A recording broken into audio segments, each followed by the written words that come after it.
Man, look at that beautiful sky right there. Hey guys, LE here.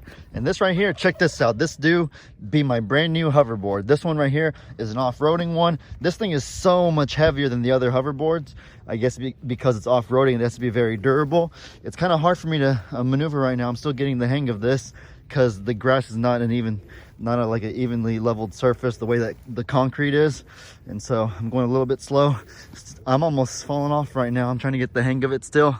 But in any case, I'll get the hang of it in due time. Whoa, I almost fell right there. I almost fell. I'm gonna try to make my way over there to Imogene and Beverly. It'll probably take me about 5 minutes to get over there at the rate that I'm going right now. I'm getting really good at the cornholio thing. I'm almost as good as Lex now. He responds maybe 3/4 of the time that I do it. See, I'm getting pretty good at it.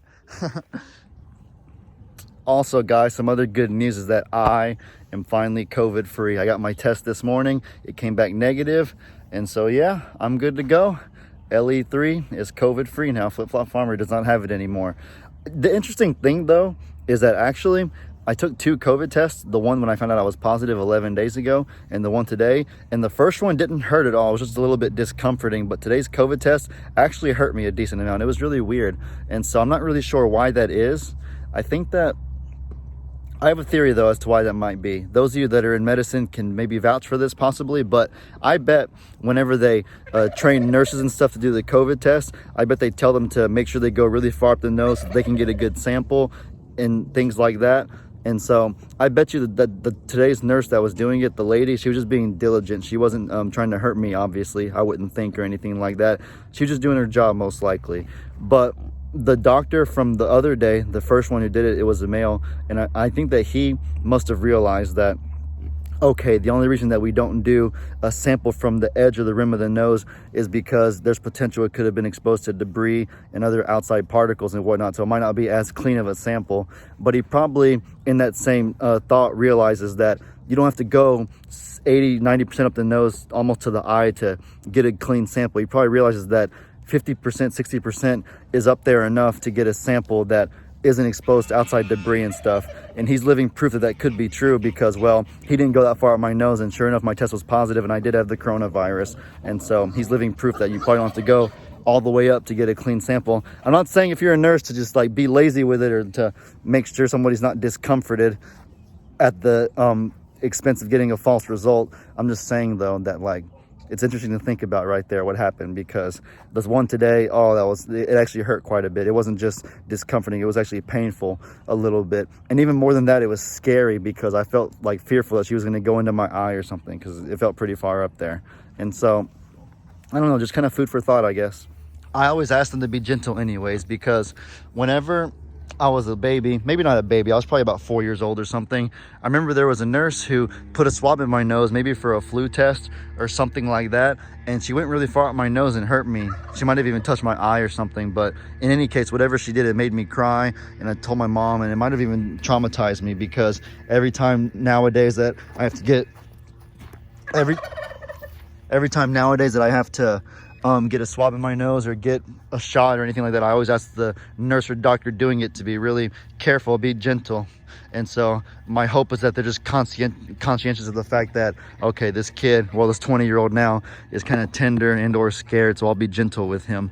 And so it usually works out pretty well. They usually are really gentle whenever I ask it, but not exactly today. So who knows? I'm not really sure. Oh, Ringo, what's up, buddy? Long time no see, pal. I just petted him a second ago, but still, I haven't really actually like loved on him like this in a good while. Anyways, oh no, Trudy is gonna come over here and Ringo's gonna bully Trudy. Maybe even his daughter, little Pebs right there. Pebbles, what's up, babe? Anyways, what was I saying? Yeah, so as far as the COVID aftermath, obviously we're fine, we're good, praise the Lord. But at the same time, I remember in my other video where I announced that I had the coronavirus, some people commented things like, Ellie, you realize the masks are actually important, right? As if they thought I implied the masks weren't important. I never said that. I think that whatever I said, or obviously what I meant to say, was that the masks alone aren't going to protect you, because regardless of whether the reasons are legitimate or not, the fact of the matter is that not everybody wears masks. They just don't. There's no point in prying on why they do or don't. The fact of the matter is they don't.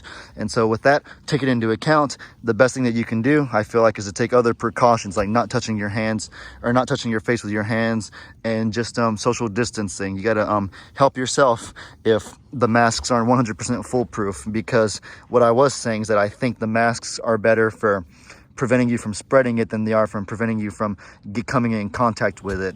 In other words, if there was someone that had the coronavirus interacting with someone, what is she doing? I think that if there was two people, one of them had the coronavirus and one of them didn't, and you only had one mask, I would rather put the mask on the person that does have the coronavirus than the one who doesn't, obviously. Of course, I would rather them both have it, but if not everybody wears it, then I'd rather give the mask to those that are infected. You get what I'm saying. I'm not excusing anything, or I'm not trying to like take a side or anything like that. I'm just saying that I love you. I want you to stay safe. So maybe learn from my mistake, because I'm pretty sure that I got the coronavirus from touching my face with my hands, I would guess, because I was playing Legos with the daughter of the first person close to our family that came down with it. And so with that taken into account, I don't know, guys. I love y'all. Hope y'all stay safe. Y'all let me know your thoughts on that. All right, guys, it's good things are back to normal. We're just chilling. We're just hanging out. I will keep y'all updated on what's going on around the farm. With that said, hope y'all enjoyed. Be sure to let me know in the comments what kind of stuff you want to see. Hope you have a great day. And as I always say, your boy Ellie out.